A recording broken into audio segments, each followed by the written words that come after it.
마스트리히트를 통하여서 살펴본 성경 묵상의 필요성에 대한 강의를 오늘 하도록 하겠습니다.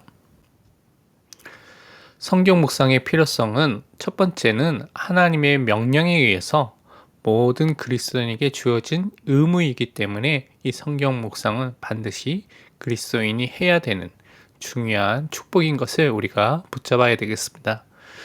특히 우리가 말씀을 통해서 우리가 확인해 볼 수가 있는데요. 여호수아서 1장 8절에 이 율법책을 내 입에서 떠나지 말게 하며 주야로 그것을 묵상하여 그 안에 기록된 대로 다 지켜 행하라. 그리하면 내 길이 평탄하게 될 것이며 내가 형통하리라 라고 분명히 말씀하셨습니다. 가나안 땅 정복에 앞서서 하나님께서는 하나님의 말씀을 아침과 밤으로 묵상하도록 명령을 하신 것입니다. 요한복음 5장 39절에 너희가 성경에서 영생을 얻는 줄을 생각하고 성경을 연구하거니와 이 성경이 곧 내게 대하여 증언하는 것이니라. 성경을 연구하는 것, 또 성경에 대해서 깊이 생각하는 것, 이것이 묵상인데요. 그 속에서 영생의 축복, 우리에게 주신 영원한 또한 영적인 축복을 그리스도를 통해서 주신 것을 사실적으로 확인하고 누리는 이 시간을 또한 우리가 가져야 되는 것입니다.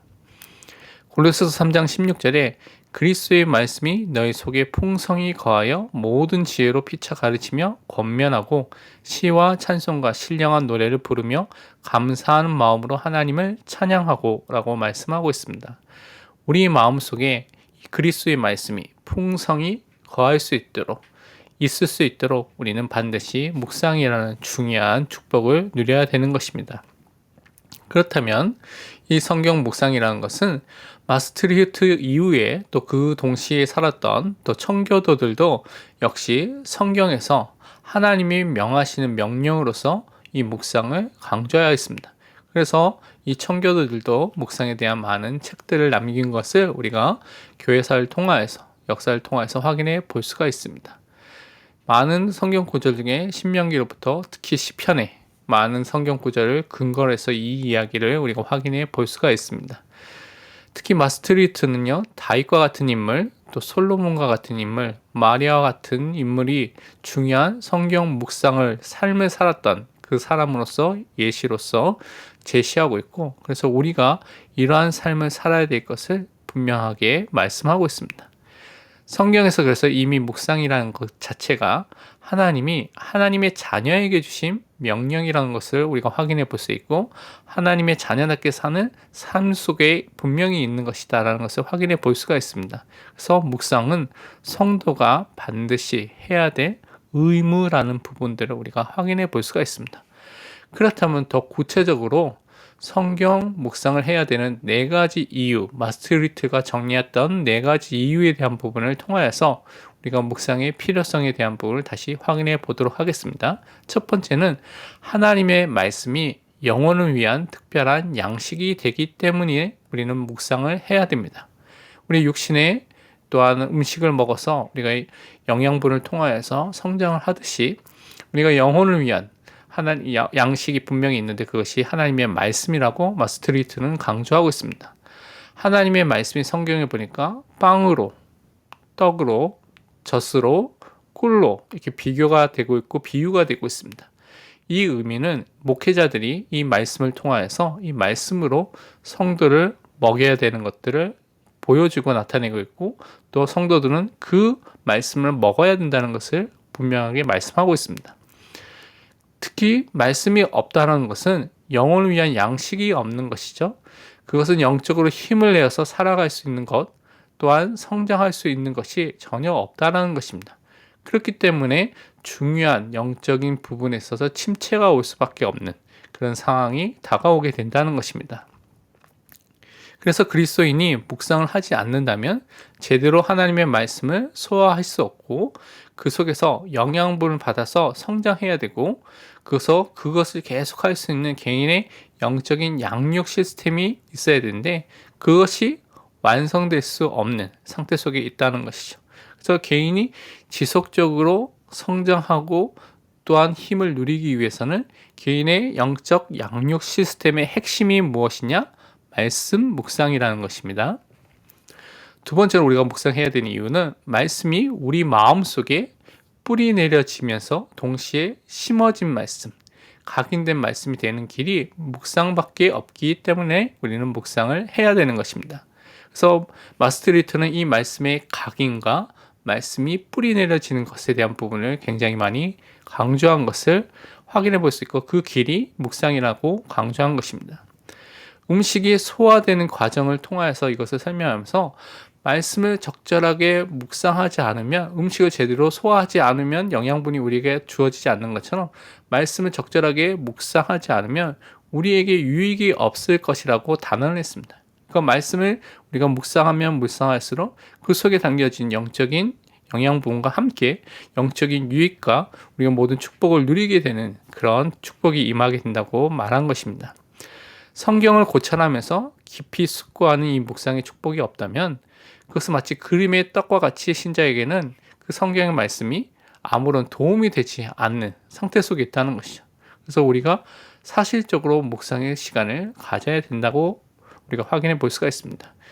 또한 조엘 비키는 청교도들의 주장을 정리하면서 묵상이 없이는 견고한, 흔들리지 않는 그리스도인이 될 수 없다라고 말하면서 우리가 성경 묵상을 통하여서 깊이 뿌리가 내려져서 흔들리지 않는 튼튼한, 견고한 그리스도인의 축복을 누릴 수 있는 것을 우리가 묵상을 통해서 할 수 있다는 것을 확인해 볼 수가 있습니다.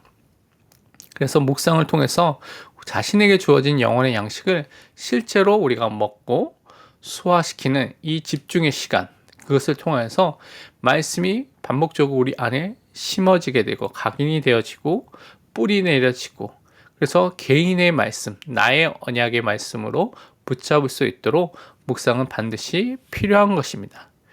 세 번째로 우리가 묵상을 해야 되는 이유는 지정의, 우리 지성적인 부분, 감정적인 부분, 의지적인 부분의 치유와 이것들이 원래 갖고 있는 그 원래의 기능을 회복하기 위해서 묵상을 해야 된다는 것입니다. 묵상을 할 때 묵상이 지성의 빛을 비춰주고, 성령의 역사와 함께요, 의지를 정정해주고 수정해주고요, 정서, 우리 감정을 고무시키고 우리 감정을 변화시켜서 우리를 진리와 선으로 인도하는 것에 대단히 유익한 일을 하고요, 묵상이 이러한 것들을 통하여서 우리 최고의 행복이 될 수 있도록, 하나님의 말씀을 누리고 또 묵상하는 것이 최고의 행복이 될 수 있도록 인도한다고 마스터리트는 강조하고 있습니다. 그래서 묵상하는 시간에 영혼의 양식인 이 말씀이 우리 안에 심어지는, 각인되는, 뿌리 내려지는 것을 통하여서 가만히 있는 것이 아니라 그것이 우리 전 인격에 역사한다는 것이죠. 지정의에 역사하게 된다는 것입니다. 그래서 헤르만 바빙크라는 유명한 칼빈주의의 대표적인 신학자, 네덜란드 신학자는요, 이렇게 말했습니다. 개인의 영적인 삶을 격려하는 것과 그 영적인 삶을 회복해야 될 여러 가지 도구들이 있는데, 기도도 있고 여러 가지 있는데, 그것을 제시하면서 가장 중요한 것 중에 하나가 성경 묵상이다 라고 말하고 있습니다. 그래서 우리가 개인의 삶에서의 회복과 또한 격려와 힘을 얻는 것이 말씀 묵상을 통해서 되어지는 것을 또한 확인해 볼 수가 있습니다. 또한 데이비드 섹스톤이라는 중요한 또한 청교도의 묵상에 대한 책을 쓴 사람이 묵상에 대한 전념이 없이는 영적 치유는 없다라고 설명을 하고 있습니다. 그러니까 묵상에 대해서 우리가 집중하고 그 묵상의 축복을 누리는 시간을 가질 때 우리 안에 영적인 부분에 사실적인 치유가 임하게 되는 것을 또한 확인해 볼 수가 있습니다. 그래서 그리스도인은 묵상을 통하여서 우리 지성과 우리 의지와 정서, 감정과 삶에 대한 치유를 함께 누리고 원래 그 기능들이 원래로 회복되는 것들이 가능하게 되고요. 이러한 지정의 회복과 함께 오는 영적인 회복을 통해서 하나님이 주신 참된 행복을 누리게 되기 때문에 우리는 반드시 이 묵상의 축복을 누려야 되는 것입니다. 그래서 특히 영적으로 마음에 어려움이 있고 병든 사람이라면 이 묵상을 해야 되는 중요한 이유를 설명해주고 묵상의 축복을 그들에게 실제적으로 임할 수 있도록 우리가 돕는 것이 필요하다는 것입니다. 그러면서 묵상을 해야 될 네 번째 마지막 이유는 여러 가지 성경 안에 쓴 것처럼 보이고요, 또한 이해하기 어려운 것, 모호한 것처럼 보이는 것이 하나님의 말씀과 섞여 있는 것처럼 우리가 보일 수 있고, 또 이단들이 하나님의 말씀 위에 발라놓은 전염병과 같은 것들, 다른 말로 하나님의 말씀을 이용을 해서 사람들을 속이는, 잘못된 길로 인도하는, 오도하는 것들이 있는데요. 성도들이 진지하고 지속적인 하나님의 말씀을 묵상할 때 그것이 잘못된 것들을 쉽게 발견할 수 있기 때문에 성경 묵상을 해야 됩니다. 그러니까 성경 묵상을 통해서 하나님의 말씀이 무엇을 의미하는지 안다면 우리가 분명하게 이단들의 유혹에 속지 않고요. 또한 말씀이 무엇을 의미하는 것을 알고 있기 때문에 우리가 흔들리지 않게 된다는 것입니다.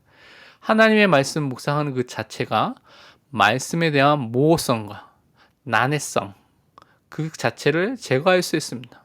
무엇인가 분명하게 보이지 않는 것처럼 보이고 너무 어려운 것처럼 보일 수 있는 부분들이 있을 수 있는데, 우리가 말씀을 묵상하고 또 그것과 관련된 부분들을 다시 또 묵상하면서 더 명확하고 분명한 부분을 통하여 지금 있는 말씀의 부분들을 더 분명하게 바르게 알 수 있기 때문에 가장 적합한 방법 중에 하나가 묵상이라고 볼 수가 있습니다. 또한 묵상은 말씀에 대한 틀린 해석들, 틀린 가르침을 발견하여서 원래 진짜 성경이 말하고자 하는 참된 의미를 발견하고 참된 진리를 보존하는 데 가장 중요한 도구, 방법 중에 하나인 것입니다. 그래서 우리가 이런 말씀을 실제적으로 나의 것으로 누리는 이 묵상의 축복이 없다면 우리가 중요한 축복과 인도를 또 놓칠 수 있기 때문에 우리는 또 말씀 묵상을 해야 되겠습니다. 오늘 이렇게 말씀 묵상에 대한 필요성에 대해서 말씀을 드렸습니다. 다음 시간에는 묵상하는 사람의 자격, 어떤 자격을 갖고 해야 되는지 묵상의 형태에 대한 부분들을 살펴보도록 하겠습니다. 오직 그리스도